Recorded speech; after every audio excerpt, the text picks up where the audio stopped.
ہم اکثر یہ سنتے ہیں کہ جانور بے عیب ہو، یقیناً بے عیب ہونا چاہیے، لیکن اور ایک بات بھی ہمیں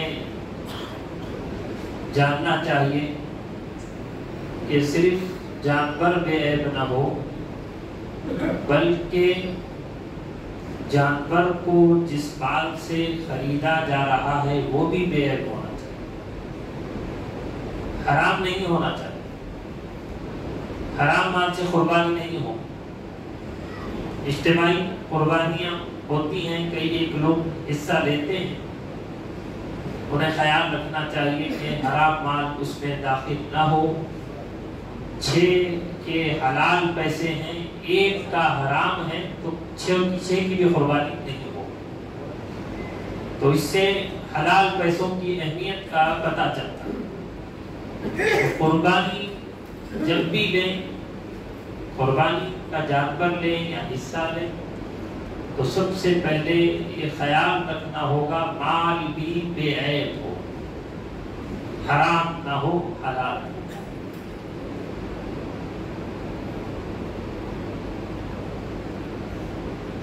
دوسری چیز یہ ہے کہ جب ہم قربانی کرتے ہیں، قربانی کے جانور کو حتی الامکان کی کوشش کریں خود ہی ذبح کریں۔ کیوں خود ذبح کرنا؟ یہ حضور صلی اللہ علیہ وسلم کی سنت ہے۔ کوئی اور کرے گا تو بھی ہو جائے گا، لیکن ہمیں اس لیے کرنا چاہیے کیونکہ آقا نے خود اپنے جانور کو ذبح کیا۔ جانور کو ذبح کرنا یہ حضور کی سنت ہے، تاکہ ہم بھی اس عمل کو کر کے حضور کی سنت پر عمل کر سکیں۔ اس نیت سے تو ہمیں اپنے جانور کو ذبح کرنا چاہیے۔ کیسے ذبح کریں؟ طریقہ کیا ہے؟ آسان طریقہ۔ اس سے پہلے یہ بات بھی ذہن میں رکھیں، جب بھی چھری تیز کی جا رہی ہے تو جانور کے سامنے نہ کریں، اور ایک جانور کو دوسرے جانور کے سامنے ذبح نہ کریں۔ اور جب ہم ذبح کرتے ہیں تو جانور کا چہرہ قبلے کی طرف، اور ذبح کرنے کے لیے جب ہم ذبح کرتے ہیں تو کیا پڑھنا چاہیے؟ انی وجہت وجہی للذی فطر السماوات والارض حنیفا وما انا من المشرکین قل ان صلاتی ونسکی ومحیای ومماتی للہ رب العالمین لا شریک لہ وبذالک امرت وانا اول المسلمین۔ یہ آیتیں پڑھ لیں۔ اس کے بعد دعا پڑھنا ہے، اللہم ہذہ الاضحیۃ تقبل من کب کہتے ہیں؟ کوئی دوسروں کی جانب سے کر رہا ہے تو من کہہ کے وہاں رک جائیں، وقف کریں۔ من کے بعد جتنے بھی افراد قربانی میں شامل ہیں ان کا نام والد کے نام کے ساتھ لیں، پھر دعا کو مکمل کریں۔ کما تقبلت من ابراہیم خلیلک ومن سیدنا محمد نبیک وحبیبک علیہ الصلاۃ والسلام۔ یہ پڑھنے کے بعد بسم اللہ اللہ اکبر کہہ کر ذبح کریں۔ یہ دعائیں یاد نہ ہو تو اللہ کی بارگاہ میں اتنا ہی کہہ دے، مولا میری طرف سے۔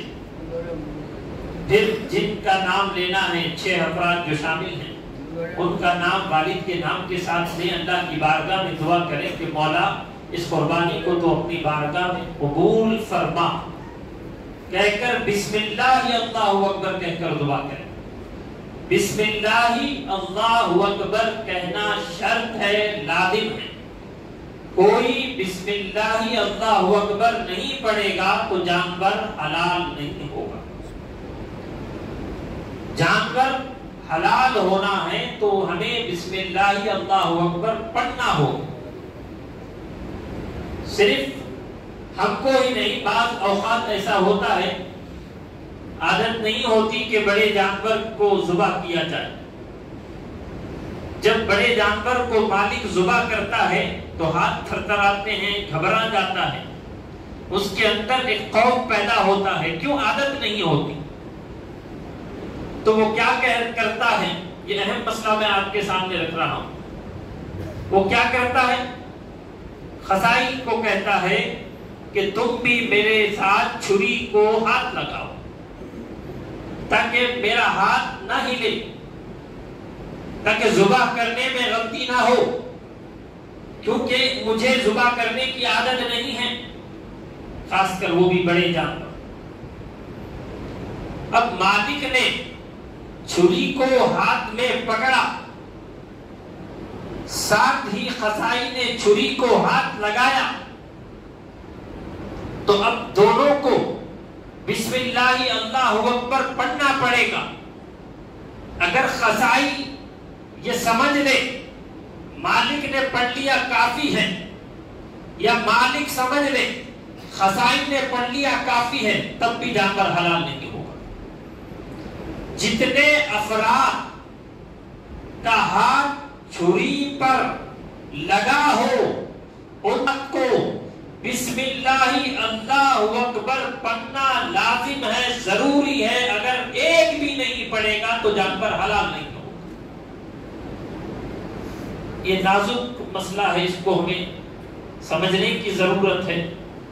صرف سننا ہی نہیں بلکہ جنہیں نہیں معلوم ہے ان تک ہمیں یہ پیغام پہنچانا چاہیے. اس کا ثواب اللہ تعالی ہمیں بھی عطا فرمائے.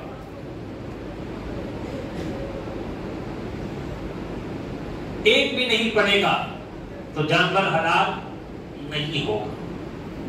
جتنے بھی لوگ چھری پر ہاتھ رکھ رہے ہیں تمام پر بسم اللہ اللہ اکبر تمام کو پڑھنا فرض ہے، لازم ہے، ضرور. اب ایک طریقہ آپ نے سماعت کیا کہ آیتیں پڑھی جائیں، دعا پڑھی جائے، تقبل من کہہ کے رکیں. کن کے لیے من کہنا ہے؟ دوسرے جو قربانی کر رہے ہیں دوسروں کی طرف سے. اگر ہم اپنی جانب سے خود جانور ذبح کر رہے ہیں تو منی اللہم ہذہ اضحیۃ منی، میری طرف سے، میری جانب سے. پھر دعا کو مکمل کریں، بسم اللہ اللہ اکبر پڑھ کر ذبح کریں. یہ ذبح کا آسان طریقہ ہے، کوشش کرنا چاہیے، معلومات حاصل کرنی چاہیے، جاننا چاہیے، اہم مسائل کو سیکھنا چاہیے. فضول باتیں ہم بہت کرتے ہیں، فضول کامیں بہت کرتے ہیں. اچھے کامیں کرنا چاہیے، اچھا کام سیکھنا چاہیے، اچھے مسائل کو سیکھنے کی کوشش کرنا چاہیے تاکہ گڑبڑی نہ ہو، غلطی نہ ہو. حضور علیہ الصلوۃ والسلام کی سنت پر ہم عمل کر سکیں. تیسری بات، قربانی کے بغیر بندہ فلاح نہیں پا سکتا، مقام حاصل نہیں کر سکتا. سال بھر مساجد کے منبروں سے پیغام دیا جاتا ہے کہ گناہوں سے بچو، نیکی کرو، غلط کام سے بچو، غلط راستے سے بچو، غلط صحبتوں سے بچو، صحیح اچھی صحبت کو اختیار کرو، صحیح راستے کو اختیار کرو، نیک کام کرو، نیکیاں کرو. یہ پیغام تمام مساجد کے منبروں سے دیا جاتا ہے.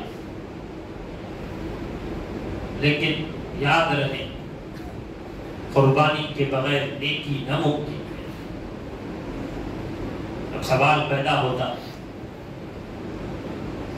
قربانی کے لیے کس چیز کی، نیکی کے لیے کس چیز کی قربانی دی جائے؟ نیکی کرنے کے لیے کس چیز کی قربانی دینا ہو؟ نیکی کرنے کے لیے گناہوں کی قربانی دینا پڑے. جب تک گناہوں کی قربانی نہ دیں گے نیکی نہیں کر سکتے. جس طرح فجر پڑھنا ہو تو نیند کی قربانی دینا پڑے گا. نیند کو جب تک قربان نہیں کرو گے فجر نہیں پڑھ سکتے، فجر ادا نہیں کر سکتے. ایک اور بات ذہن میں رکھیں، جب اچھی بات بتائی جاتی ہے تو ہمارا ذہن دوسروں کی طرف دوڑتا ہے. دوسروں کے بجائے اپنی طرف دوڑے یہ بہتر ہے. اپنی اصلاح کر لے یہ بہتر ہے. اپنی طرف نظر دوڑائیں یہ بہتر ہے. کیوں؟ قبر میں ہم سے کسی دوسرے کے بارے میں سوال نہیں کیا جائے. کس نے نمازیں پڑھی، کس نے نہیں پڑھی، کس نے نیند کی، کس نے نہیں کی. کوئی بات ہم کہتے ہیں تو فوراً ہماری نظر دوسروں کی طرف تیزی سے جاتی. دوسروں کے بجائے اپنی طرف نظر کریں، اپنی اصلاح کی کوشش کریں. ہر آدمی اپنی اصلاح کر لے گا تو دنیا میں کوئی برا نہیں ہوگا، کوئی برائی نہیں ہوگی. ہم تو تیار ہی نہیں ہیں اپنے آپ کو بدلنے کے. ہم تو تیار ہی نہیں ہیں اپنے آپ میں انقلاب لانے کے. ہم چاہتے ہیں دوسرے انقلاب لائیں. تم کیا کرو گے؟ عزیزان گرامی، پر اچھی بات معلوم ہو جائے تو اللہ کا شکر ادا کرنا چاہیے. اے اللہ ہمیں یہ چیز نہیں معلوم تھی، تیرا فضل ہے، تیرا کرم ہے کہ تو نے ہمیں توفیق دی. یہ چیز ہمیں معلوم ہوئی، یہ عمل کرنے کی بھی تو ہمیں توفیق دی. تو میں عرض کر رہا تھا جب تک نیند کو قربان نہیں کرو گے فجر کی نماز ادا نہیں کر سکتے. فجر پڑھنا ہو نیند کو قربان کرنا پڑے گا. اسی طرح اپنی خواہشات کو، اپنی آرزوؤں کو، اپنے جذبات کو جب تک تم ختم نہیں کرو گے گناہوں سے اپنے آپ کو نہیں بچا سکتے. گناہوں سے اپنے آپ کو بچانا ہے. ان تمام چیزوں کی تمہیں قربانی دینا پڑے گا. جب قربانی دو گے تب تم گناہوں سے بچ سکو. اپنے اندر انقلاب چاہتے ہو، نیکی چاہتے ہو، کامیابی چاہتے ہو تو ہمیں گناہوں کی قربانی دینا پڑے گا. گناہوں کی قربانی دیں گے تو ان کے لیے نیکی کرنا آسان ہو جائے. کوئی مشکل نہیں، آسان ہو جائے. ایک اور ایک بات میں آپ کے سامنے رکھ کر اپنی بات کو سمیٹ لوں. مولانا روم آپ دیکھیں قربانی کے تعلق سے جب تک ماں اگر یہ کہے کہ میرا بیٹا مجھ سے جدا نہ ہو، میری نظروں سے اوجھل نہ ہو، میری نظروں سے دور نہ ہو، اسکول میں شریک نہ کرائے، اسکول میں داخلہ نہ کرائے، میری نظروں کے سامنے سے دور نہ ہو، کیا بچہ تعلیم حاصل کر سکتا ہے؟ تعلیم حاصل نہیں کر سکتا. اگر بچے کو کچھ بنانا ہو، بچے کو بلند مرتبے پر فائز کرنا ہو، ماں چاہتی ہے بچہ کامیاب ہو جائے تو ماں کو چاہیے اپنے جذبات محبت کی قربانی دے. غوث اعظم کی ماں نے اپنے جذبات محبت کی قربانی دی. ماں والدہ جیلان میں ہے، غوث اعظم دستگیر بغداد میں تعلیم حاصل کرنے کے لیے جا رہے ہیں۔ تو معلوم ہوا جب تک قربانی نہیں دو گے فلاح نہیں ملے گی، کامیابی نہیں، بخار نہیں ملے گا، مرتبہ نہیں ملے گا۔ مولانا روم کہتے ہیں کچھ لوگ کشتی میں سوار تھے، جو کشتی میں سوار تھے اس میں ان مسافروں میں ایک صاحب نظر تھا۔ اس نے کشتی سے مخاطب ہو کر کہا، اے کشتی، تو ایک درخت تھی، تو ایک درخت تھی، تجھے یہ مقام کیسے ملا؟ تجھے یہ شان کیسے ملی؟ تو تیرے اندر کئی ایک لوگ بیٹھتے ہیں، کئی ایک مسافر بیٹھتے ہیں، تو انہیں ڈباتی نہیں، ایک کنارے سے دوسرے کنارے پر لگاتی۔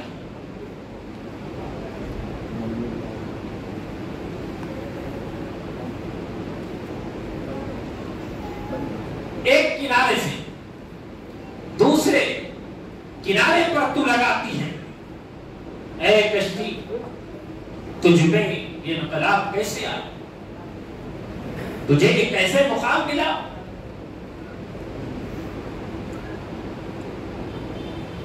تو کشتی نے جواب دیا، سنو، معلوم کرنا چاہتے ہو مجھے یہ مقام کیسے ملا؟ میں اپنے اندر بیٹھنے والے کو ڈباتی نہیں، ایک کنارے سے دوسرے کنارے پر لگاتی۔ تو کشتی نے کہا، سنو میری قربانیوں پر غور، میں درخت تھی، مجھ پر کلہاڑی چلائی گئی، اس کی لکڑیاں بنائی گئی،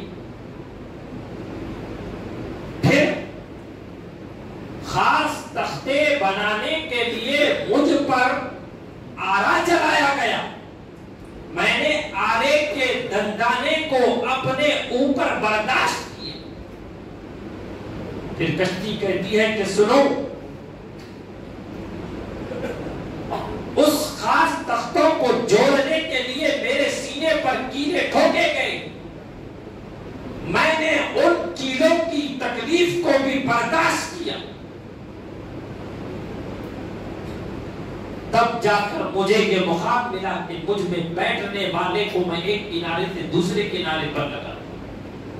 پتہ یہی چلتا ہے جو مقام ملتا ہے تو قربانی کی وجہ سے مقام ملتا ہے، قربانی کی وجہ سے مقام ملتا ہے۔ ہم مقام چاہتے ہیں، کامیابی چاہتے ہیں، تو ہمیں قربانی دینا پڑے گا، تو یقیناً اللہ تعالیٰ کی کامیابی عطا فرمائے گا۔ آخری بات اختصار کے ساتھ میں کر اپنی بات کو سمیٹ لوں گا کہ لوگوں کے ذہن میں یہ بات ہے کہ جو قربانی کرنے والے ہیں یہ سمجھتے ہیں جب تک ہم نماز نہ پڑھیں ہماری قربانی ہم اپنا جانور ذبح نہیں کر سکتے۔ ایسا نہیں ہے، شہر میں، محلے میں، جہاں بھی نماز ہو جائے اس کے بعد آپ نماز پڑھو یا نہ پڑھو آپ قربانی کر سکتے ہیں، آپ کی قربانی ہو جائے۔ صفحہ درست فرمائیں، نماز کا طریقہ سمجھ